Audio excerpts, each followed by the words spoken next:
दादू एक गरीब बूढ़े थे। गांव वाले उन्हें चाचा दादू कहकर बुलाते थे।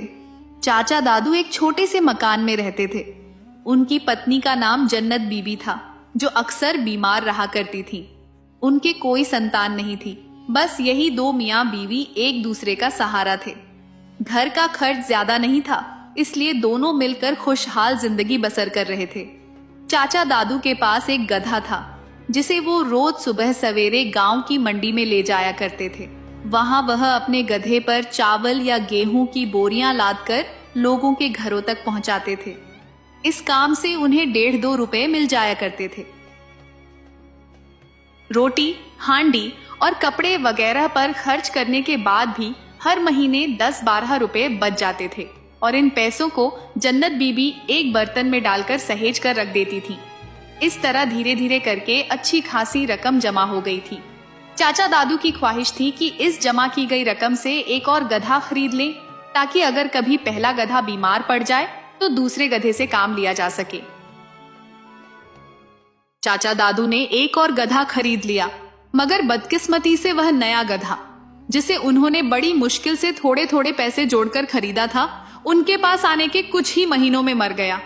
इस बात का दोनों मियाँ बीवी को बहुत दुख हुआ, लेकिन वे कर भी क्या सकते थे। दूसरे गधे के मरने के बाद फिर पहला गधा ही चाचा दादू का सहारा बना। वह गधा बड़ा वफादार था। छोटी मोटी चोट की तो उसने कभी परवाह ही नहीं की।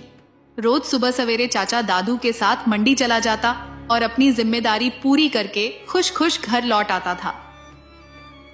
किस्मत को कुछ और ही मंजूर था। एक दिन चाचा दादू का वही वफादार गधा भी बीमार पड़ गया।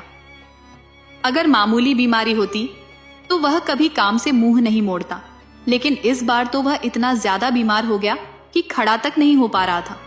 जब खड़ा ही नहीं हो सकता था तो फिर बोझ उठाकर कैसे चलता। जब चाचा दादू का यह साथी भी चलने फिरने के काबिल न रहा तो चाचा ने अपनी बीवी से कहा, जन्नत, हमारा गधा तो बीमार हो गया है, अब क्या किया जाए?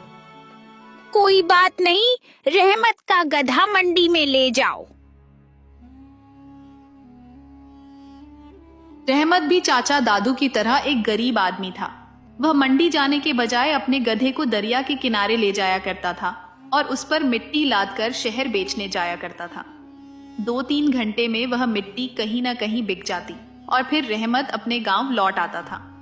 जन्नत बीबी ने तो कह दिया था कि रहमत का गधा ले जाओ, मगर दादू इसके लिए तैयार नहीं हुआ। वजह यह थी कि रहमत की रोजी रोटी ही उसके गधे पर टिकी हुई थी। दादू भला उससे कैसे कह सकता था कि आज अपना गधा मुझे दे दो और खुद कोई काम मत करो। उसे अपनी बीवी की यह सलाह पसंद नहीं आई। अब दादू सोचने लगा कि रहमत के अलावा वह और किसके पास जाकर मदद मांग सकता है। तभी उसके जहन में मियाँ जी का ख्याल आया। मियाँ जी का असली नाम किसी को मालूम नहीं था। गांव वाले उन्हें बस मियाँ जी कहकर पुकारते थे। मियाँ जी कई खेतों के मालिक थे और उनके पास अपना तांगा भी था। वह कई बार दादू से कह चुके थे कि जब भी जरूरत हो उनका तांगा ले सकता है। दादू को ये बात याद आई और उसने मन ही मन सोचा, मियाँ जी से कहूंगा कि जरा 2-3 दिन के लिए अपना तांगा दे दें, वो जरूर दे देंगे। यह सोचकर वह मियाँ जी के पास गया और उन्हें अपनी तकलीफ के बारे में सब कुछ बता दिया। मियाँ जी उसकी बात सुनकर मुस्कुराते हुए बोले, दादू, ये तुमने बहुत अच्छा किया जो मेरे पास आ गए। मैं जरूर तुम्हारी मदद करूंगा, मगर क्या करूं, शहर से मेहमान आए हुए हैं। वो कई दिन मेरे यहाँ रहेंगे। इनके लिए तांगे की जरूरत है। जब वो वापस शहर चले जाएंगे तो तांगा ले जाना। मुझे तांगा देने में कोई एतराज नहीं होगा, समझ लिया ना? मियाँ जी, 3 दिन बाद तो मेरा गधा भी ठीक हो जाएगा। मियाँ जी चुप हो गए और कुछ नहीं बोले। चाचा दादू उनकी हवेली से उदास मन लेकर बाहर निकल आया। अब उसने सोचा, मियाँ जी का तांगा तो मिल नहीं सका। खैर कोई बात नहीं, खान के पास घोड़ा है और वो भी मुझसे कह चुका है, दादू जब कभी मेरे घोड़े की जरूरत हो तो ले जाना, मुझे खुशी होगी। दादू को पूरी उम्मीद थी कि खान उसकी बात सुनते ही खुशी खुशी घोड़ा दे देगा। अगर घोड़ा 2-3 दिन उसके पास रह जाए तो उसका काम आसानी से चल सकता है। यह सोचकर वह खान के घर पहुंच गया। खान अपने मकान के बाहर किसी दोस्त से बातचीत कर रहा था। जैसे ही उसने दादू को आते देखा तो बड़ी खुशी से बोला, हाउ चाचा, कहो क्या हाल है? बड़ी मुद्दत के बाद आए हो। मेरे लायक कोई खिदमत हो तो कहो। आपकी बड़ी मेहरबानी होगी।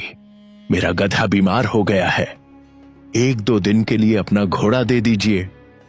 जरूर जरूर, ये घोड़ा मेरा नहीं तुम्हारा अपना है। जितने दिन चाहो अपने यहाँ रखो, मुझे इससे बड़ी खुशी होगी। मगर चाचा, बात यह है कि मेरे घोड़े के टखने में मोच आ गई है, जिससे वो ठीक तरह से चल नहीं सकता। फिक्र की कोई बात नहीं, 2-4 दिन तक ठीक हो जाएगा। ले जाना, तुम्हारा अपना माल है। दादू को 2-4 दिन बाद घोड़े की क्या जरूरत थी, और जब वो अपने घर की तरफ जा रहा था तो उसे मालूम हो गया कि घोड़ा बिल्कुल ठीक है और खान ने टखने की मोच का बहाना बनाया है। लालू कुम्हार के पास 4-5 गधे थे। दादू ने लालू से भी एक गधा मांगा, मगर लालू ने यह कहकर उसे टाल दिया कि उसके सारे गधे उसके भाई ने अपने ईंटों के ठेके पर मंगा लिए हैं। अगर ऐसा नहीं होता तो वह जरूर उसे अपना एक गधा दे देता। लालू कुम्हार ने भी उसे मायूस कर दिया था। दादू घर में आए तो बीवी ने पूछा, क्यों, क्या बात है? न तांगा लेकर आए हो और न घोड़ा। क्या आज मंडी जाने का इरादा नहीं है? आज हम खाएंगे क्या? दादू ने उसे सारी बात बता दी और यह भी बताया कि वह मियां जी और खान के अलावा लालू कुम्हार के पास भी गया था, लेकिन उसने भी मदद नहीं की। वह घर में बेकार नहीं बैठ सकता था, क्योंकि जो पैसे उसने जमा किए थे वे नए गधे को खरीदने में ही खर्च हो गए थे और वह गधा मर गया था। अब तो यही होता था कि रोज जो कुछ भी वह कमा कर लाता था उससे घर का खर्च चलता था। अब घर का खर्च कैसे पूरा होगा? अब सिर्फ एक ही रास्ता बाकी रह गया है। वो क्या है? मैं मंडी जाऊंगा और अपने कंधे पर बोरियां उठाकर पैसे कमाऊंगा। उसकी बीवी ने उसकी बात का विरोध किया। वह सोचती थी कि एक बूढ़ा आदमी कैसे बोझ उठाकर लोगों के घरों तक पहुंच सकता है। उसने कहा, नहीं, मैं तुम्हें ऐसा नहीं करने दूंगी। बूढ़े आदमी हो, बहुत कमजोर हो, भला बोरी उठाकर चल सकते हो? ऐसा बिल्कुल नहीं हो सकता। तो आज खाएंगे क्या? हम गांव में रहते हैं, किसी जंगल में तो नहीं रहते। किसी से कुछ रुपए उधार मांग लेती हूँ। उधार मांगने में क्या हर्ज है? दादू को उधार लेना पसंद नहीं था। उसने कभी किसी से उधार नहीं मांगा था और न ही अपनी बीवी को किसी से उधार मांगने की अनुमति दी थी। इसलिए बीवी उसे रोकती रही, लेकिन वह घर से बाहर जाने लगा। जैसे ही वह दरवाजे के पास पहुंचा और बाहर जाना चाहता था, तभी एक आवाज आई। चाचा दादू।